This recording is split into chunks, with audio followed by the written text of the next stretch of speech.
Welcome back to our program, Hollywood Structured. As some of you already know, our program is designed to help the young people who wish to enter the entertainment field, may it be nightclub work, theater, television, or film. It is also designed to help the parents and the educators of those young people, to help them understand their wants, their needs, and the pitfalls and the traps they may fall into unless thoroughly acquainted with the inner workings of Hollywood. Today, our special guest is someone who started wanting to be an artist, a painter, studied all her life in school to become just that. Did, however, a couple of theatrical productions in college and liked it. But she figured that having studied painting and art for so long and not having studied acting was a detriment, so she didn't pursue it. So she graduated from college and became an art teacher for a while. Some of you may remember her as an art teacher, but I'm sure that millions of you remember her as Sergeant Lucy Bates in the series Hill Street Blues.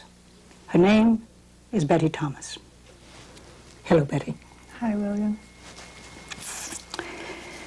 Betty, before you share your expertise and your experience with us, I want to speak to the young people out there and talk about a subject that I've already broached before, but I think I have to repeat myself a little bit. Betty and I are both members of the Women's Steering Committee of the Directors Guild.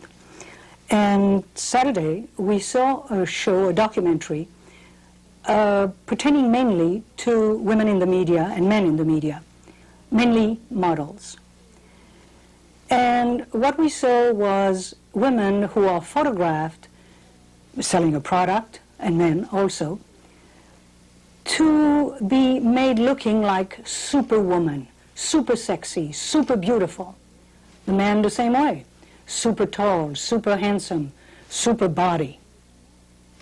Well, it's all well and good for them, but it's not necessarily what you, actors or entertainers, need.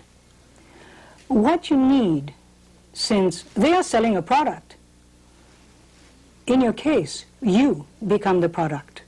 You have to sell yourself. You have to sell the emotion of the character that you are portraying. You have to move the audience to laughter or to tears. Doesn't matter what size bosom you have or what size biceps you have to do that. You need more brain than brawn to do that. And what you need is preparation, perseverance, and patience. And we're going to ask Betty how much perseverance and how much patience and how much preparation she had. Betty? Tons of it. Tons of it? Tons of all that. Okay. Betty, I will ask you to address the young people directly if you would like. Where were you born? St. Louis, Missouri. Was your family in the entertainment business?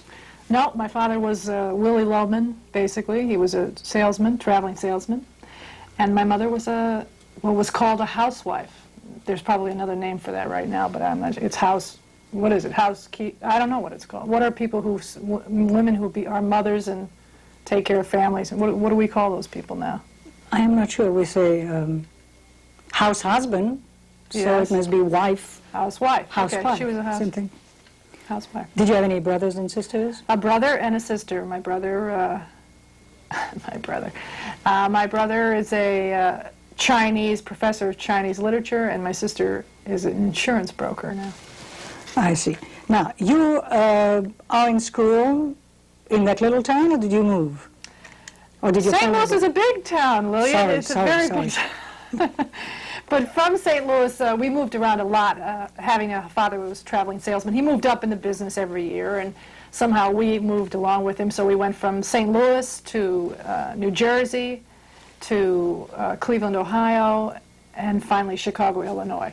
So in all of those places, I was only 3 when we left St. Louis, so I really forced my parents to leave there. I hated it there. At 3 years old, of course. Yeah. Yes. All right. Now you're in Chicago and you're in school. Yeah. And you're fascinated visually by painting. Always, all my life. When I was small, I did. I see kids now copying The Simpsons. You know, trying to make their faces that aren't on The Simpsons. And when I was a kid, we copied out of the newspapers. We copied cartoons and anything else you could copy and things you could create. We created our own cartoon characters. And so, from the time I was, I could remember that I had a piece of paper in front of me. I was always drawing something. And then what happens in college? What happened? I could say the truth. What happened is drugs. Drugs are what happened in college. It changes your life. What happens is, what happened in college was I finally, after studying art for all the years in college, and my parents made me get a teaching certificate. They thought that would be the wise thing to do, because who knows any painters who have really made money? After you die, it's not bad making money, but while you're alive, it's pretty hard. So I kind of agreed with them, and I liked the idea of teaching, so I got a teaching degree in art, and I also painted all the time, day and night, so to speak. And then last year, I had a roommate that was in theater, and she said, oh, there's going to be a play, Murat Sad. It's a crazy play. It's about a play put on in an asylum for crazy people, and she said, facetiously, you should go try out for that play. And I said, yeah, that would be great, because art students are supposed to be pretty crazy people, and they are in general, very free people. So I said, it'll be a hoot. I'll go to this audition, and I'll have a great time, because I don't care. I don't want to be in theater. I don't have any desire to win a role or anything. So I went, and there were about 100 people there, and I went crazy. I was certainly a lot freer than a lot of the people there, needless to say. And I got called back. The next day she came running into our apartment and said, hey, you're on the callback list. I didn't even know what a callback list was. I was totally left out in the car. I said, well, what does that mean? What do I have to do? And she said, you have to come back and audition on a one-to-one with, you'll be the only person in the room with the director, and it'll be great. You'll see. It'll be really fun. So I went, and from that audition, because I was totally free to do anything, and I did whatever he told me. He said, do things that you would do in a room by yourself that you would never let anyone else see. I had no problem with it. I did some crazy things, and he said, oh, this is great. And he says, now let me see you walk around like you have something physically wrong with you. I did that. And I just acted insane. I mean, crazy. And he said, you're going to be perfect. And by the way, I did get, the real reason I think I got involved in theater was we were reviewed. This was my very first review for anything, in any way.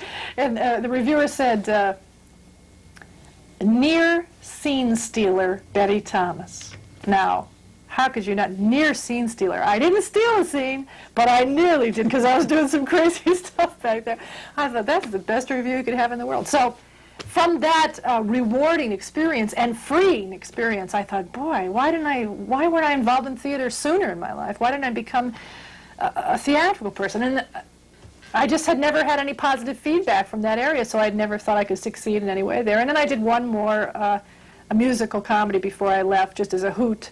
Played a funny thing, happened on the way to the Forum. And then that was it. I was an art teacher. I was out there in the world and trying to keep the boys in the back from playing, penny toss and babysitting my way through high school art. Then you went to Europe. Then I went to Europe, yeah. The big deal is if you've studied art, you eventually want to see the art that you've studied in books. You want to see the real thing. How did you pay for your trip to Europe? I became a waitress, something I'd done quite often through college to pay my way through college. And this time I was a waitress at a cabaret theater called Second City Theater, which, if you've never heard of it, maybe you've heard of SCTV, which was a television show done kind of late night with people who used to be at Second City Theater. And there's another show on television called Saturday Night Live, where many of the people from Second City became part of that show. Gilda Radner, John Candy, Bill Murray, a lot of people, Alan Arkin even, Barbara Harris, geez, so many people, it's hard to, David Steinberg, too many people, Valerie Curtin, lots of people, myself included. Anyway, I was a waitress there, which is very different from being in the company, and it afforded me the money to go to Europe for 3.5 months and see all the paintings that I wanted to see. Now, what happened when you got back? When I came back, I got dared to join the workshop at Second City. I took my waitress job back because I was substitute teaching now. I didn't have a regular job. And I took my waitress job. And if you worked at Second City, one of the great things about it is you can take a workshop for free if you work there, if you're an employee. So I said, great, I'll take a workshop. I'll learn about improvisation. And I took a workshop, and it was great. I never had so much fun in my life. I just couldn't believe how much fun it was to be on stage and be making up what you were saying, improvising. I learned the rules of improvisation. I learned how to do it, how to be successful at it. And then in that same year, people quit the touring company at Second City, which is a company of actors that goes around and improvises and does shows in many different places like colleges, mostly colleges. But we also did small little theaters in little towns. All around the United States? All around the United States, mostly in the Midwest. This was in Chicago, so it was mostly the Midwest, but certainly all around all the states in the Midwest. And every once in a while we'd come to California or New York, but we only got paid $50 a show. Yeah, not great. So I had to stay a waitress forever, it seemed like. But I got in the company. That was the great thing. Someone called me up. See, never did I think that I was an actress. Did you go in the touring company? The touring company first, and they even had to call me up to audition for the touring company. They said, the producer called me and said, Betty, come down and audition. I said, I can't do that. And they said, yes, come down, you're good, you should do it. So I was always being talked into doing it, but then I would get the job, so I was very happy. So what happened, the great thing about Second City Theater is, from the touring company, eventually I became part of the resident company, which meant that I became equity. I was an equity member. I was a member of a union, which was great. Which meant that very soon I was going to be SAG, which is a Screen Actors Guild, and AFTRA also. Because as soon as I was part of the main company, all the producers in town that did commercials and even radio commercials and television commercials came to us to either write them or perform in them. It came to Second City. That's what I mean by us. So that way I became a union person. In fact, I became a union steward right away. I thought this is great. I'll be represent the union. I'm going to be hard on the producer. Also make sure we get those meals in between those two shows on Friday. So I took it pretty seriously, I guess. Now, what brought you to the West Coast? Second City Theater. This is a great place, this Second City. Now there's one in Toronto, and there's one in Chicago, and there was one here in California until very recently. I think they just closed. And there was one when I came here in 1975. We brought Second City to Pasadena, not to Hollywood, but to Pasadena. Explain the difference to the people out there between Pasadena and Hollywood. Then it's only 14 miles apart.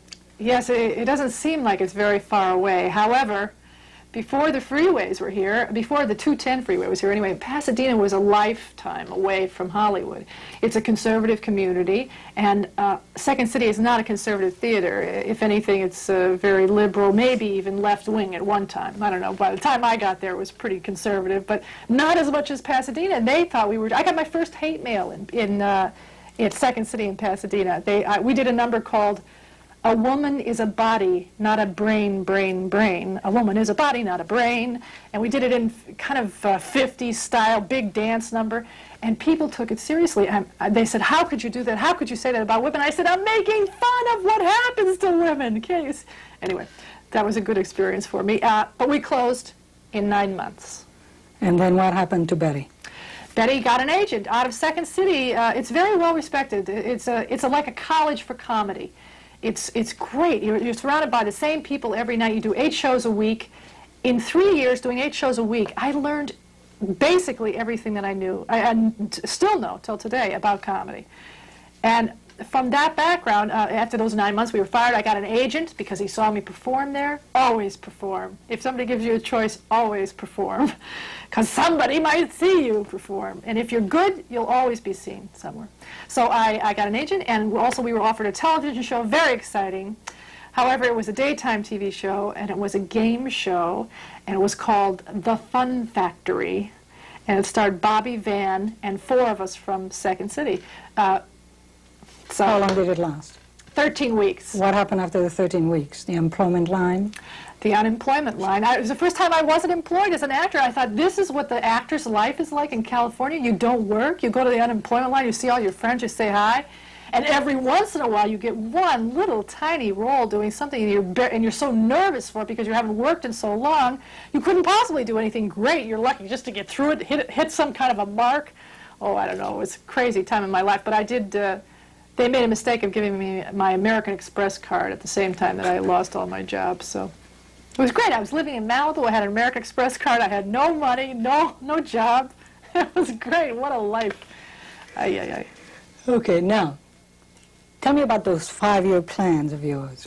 Oh, yeah, I always say this. I always say I have these 5-year plans where I make a goal that's 5 years down the road, and then I try to, let's put it this way, I always hit that goal, or I come very, very close to hitting that goal, and I know that it's just around the corner, as long as I keep that goal in mind. For instance, I had a goal. I told Lilyan I found an old journal I kept that had a 5-year goal of becoming a director, and that was in 1977. Well, that would mean by 82 I would have been directing, which I wasn't, but I was on a major television show called Hill Street Blues by 1980. How did you get the job? I think that's important. I got that job. How did I get? Oh, I got that job because a casting director. These people, I don't know where they come from. Sometimes I think they were secretaries that just nobody knew what to do with them because they were very good at secretaries, and they become casting directors. But some casting directors are these people who have a wonderful sense of good acting and of personality in a person, and have a great eye for judging actors. And this woman named Laurie Openden, who was a casting director for Hill Street Blues at the time for the pilot, remembered me. I'd done a reading for her 18 months before that for some show, White Shadow. And she had told me at the time I wasn't right for the role, but she was going to let me read anyway. And you know how you go, oh great, I'm going to read for this person, and they don't even know what they're going to use me for. Why am I doing this? Why am I wasting my time? Well, it wasn't a waste of time. 18 months later, after that reading that I thought was meaningless, she called me back in for Hill Street Blues, and I was one of 5 actors in this town that was called in for that role. And I wasn't a well-known actor. I hadn't done hardly anything. I'd done only little jobs. My agent hadn't signed me. When I got this job, however, she signed me very quickly. But it was just a great experience to have this woman remember me. And when the business is really working, that's how it works. You know, you do something somewhere, someone sees you, and they say, there's talent there, I'm going to pull that person in here, and they're going to do this. And then later you do other things, and it all goes down the line. So that's how I got Hill Street. I came in, I auditioned, I improvised, I made jokes, I had 5 lines to read. So I had to make the most out of it, so I extended it a little bit, I improvised, I made a joke into it, I spoke Spanish, I did everything I could do. Did they allow you to do that? They didn't have any choice, I wouldn't stop talking. Really? I just kept going. I mean, it wasn't that long, nevertheless. I mean, they want to see as much as they can, and they only have 5 lines to give you, so they were thrilled that I could come up with lines of my own that were okay, you know, and that actually I made them fit into the scene that I was doing, and I did their scene, and then I added on to it. I didn't mess with their scene, which is something they don't like to see. But I added on to it just to see it. And I never came back, and I just got the role, and that was that. Now, during this year, when you started, you had a very small role, but as the series progressed, your role became bigger. It's true. It was just a day player role, in fact, what they call a day player role. You know what that is, where you just come in for 1, 2, 3 days, and you do this small role. Well, that's what it was in the pilot. But as soon as the pilot was picked up as a series, they sent me piles of contracts saying, we want you to be more than a day. Yes, you'll be a regular player. And they gave me a contract that said 7 out of 13 shows I would be guaranteed in. But I was in every show, except one, through the entire 7 years of the show. So it did grow, and what happened was they didn't know if I was going to be good or not, really. They said, we didn't know what to expect. We liked your audition, but we hadn't seen you do anything, so you were an unproven entity.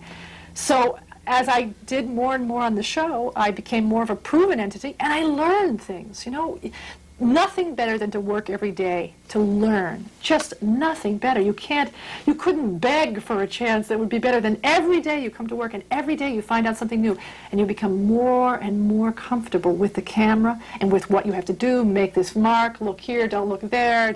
It's all becomes so natural, and you get to create, because as soon as you are relaxed and you open up, you can create things. So it was another great learning experience for me.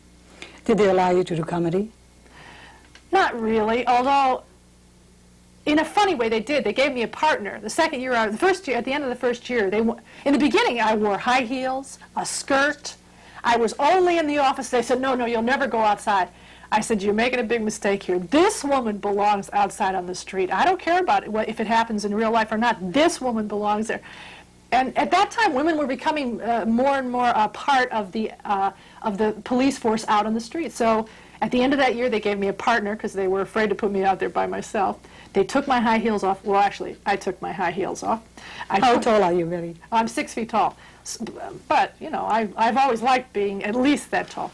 So I took my high heels off. I put black running shoes on. They looked like cop shoes. And I started wearing black the pants from the police uniform, pants instead of a skirt. And I got a leather jacket with my number on it. And I said, let me out there. And I got outside, and I had a partner. So it was great. And my partner happened to be a person that I had a great rapport with, a guy named Eddie Marinaro, big sports star and pretty big television star now. And he and I had this thing about, I would always badger him, and he would always be badgering me. And that, they did use, if you can call that comedy, that relationship was used definitely. And it helped increase my role, I believe, on the show. Now, you finished the series, and there's nothing in front of you, and you become, again, an unemployed actress. That's right. Right? What do you then do? Well, before the series had ended, I had already determined that I was going to make a shot at, or give a shot to the idea of becoming a director. I figured I have residuals coming in from the show for at least a year and a half that will be enough to live off of. And I could do it. I could use this year and a half for anything I want. You know, I could just lay back, get a suntan, hang out at the pool. Or I could go learn about directing until I know everything there is about directing, until someone will have to give me a job as a director. So I decided that that's what I would do. I would learn about directing, and I committed. I did a little pilot, you know, and while I was starting to go to, I went to all the sets. Actually, I went to 2 particular sets every day for a year and a half, L.A. Law and a show called Hooperman, both Stephen Bochco productions. Because Stephen had been my mentor, and he had hired me for Hill Street Blues, and he opened up his productions. He opened up his productions to me so that I could come to the story meetings, to the set anytime I wanted to. I could ask any person on the set anything I wanted. I went to the editing rooms. I learned a lot in the editing rooms, more probably than anywhere else. So I had complete freedom. It was such a great gift for him to give me, really, to have that opening happen for me. So while that happened, I did a pilot, and I saw that the pilot was really written horribly, and it was there was no good material around for a woman, a 40-year-old woman that's never going to be a leading role woman. So I started seeing more and more that directing was the way, that it was deep in my heart what I wanted to do, and it was really the way my life was leading. So I went back and directed Second City. They asked me to come back to Second City in Chicago to direct the show there. Great. First woman that ever directed a show at Second City. I loved it. Had a great time. And Stephen said to me, you go, Stephen Bochco, he says, you go back and direct this theater piece just so you can learn to say no. And I think what he meant was so that I could take control, so I could learn to say, no, that's not what I meant. This is what I mean. So I could communicate what I wanted and get what I wanted. Because you can't be creative unless you let people know what you really want. So I did that, and I think I did learn that. I still have trouble some days telling people exactly what I want. But I do it better and better every day. And when I came back from my directing experience in theater, I don't know how this exactly happened. I don't know whether I should tell this or not, but it's the truth. So what happened was I came back, and I was at they have these celebrity events where you go play tennis and golf and things like that, and you get to go to great places all over the world and have a great time. And then all the money they make from those events goes to some organizations. It's donated to benefit some charity.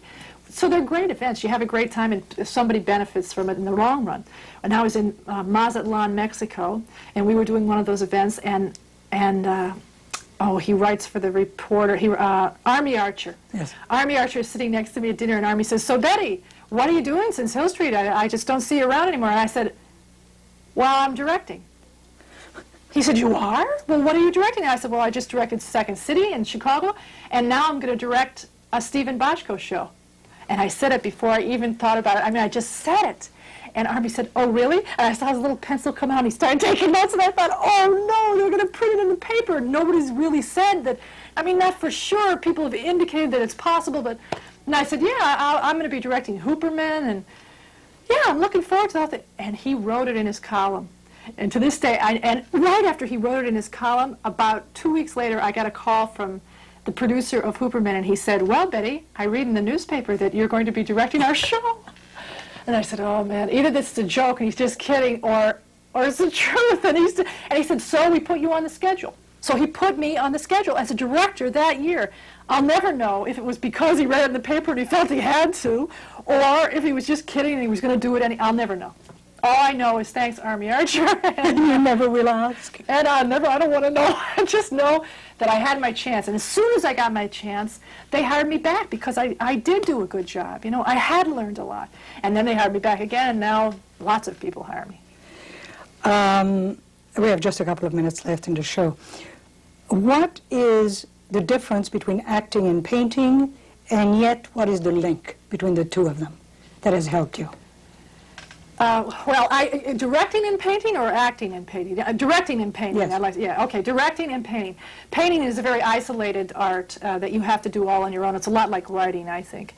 You have a blank page before you, or a blank canvas before you, and you must fill it. And no one else can really help you fill it or finish it, or know when you're finished. Knowing when you're finished is such a weird thing. You have to know.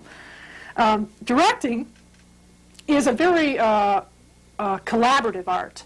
There are lots of people in this room, and there are lots of people in all the rooms where you create films, and or theater even, for that matter, but films in particular.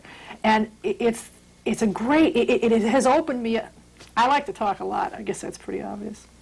But it has opened me up to other human beings, and it gives me a chance to connect with those other human beings and see what's creative about them, and kind of open up the situation so that they can be creative as well as I can be creative at the same time. So it's just a fatter art. It's just a more involving, more community-oriented art. That's how I see it. True community action is filmmaking. Well, Betty, I have to wrap up. We want to thank Betty for her expertise and for sharing almost everything with us. Now remember, you people out there, keep watching us because we keep watching out for you. Thank you. Till next time.